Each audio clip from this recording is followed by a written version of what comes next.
In this short tutorial video, I show you how AI makes it possible to transfer data from a picture into Excel. Imagine you are attending an online meeting and the data shown here is shared via screen. You decide to take a screenshot. You are now able working with a screenshot as such or save the same as a picture. I save it as a picture. Selecting the menu point Data, now please choose From Picture as shown here. Now insert your screenshot or choose the picture that you saved. AI will now start retrieving the data from the screenshot or the saved picture.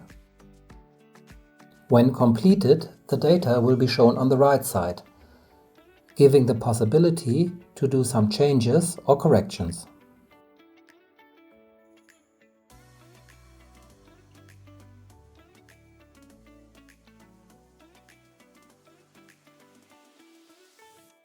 You will then have the opportunity to insert the data into Excel. Now a window will pop up advising you that you are responsible for the correctness and checking of the data used. Please always be aware that this data has been created via AI. As soon as you have inserted the data, you are able to work with it as you are used to. I am happy if I could show you something new.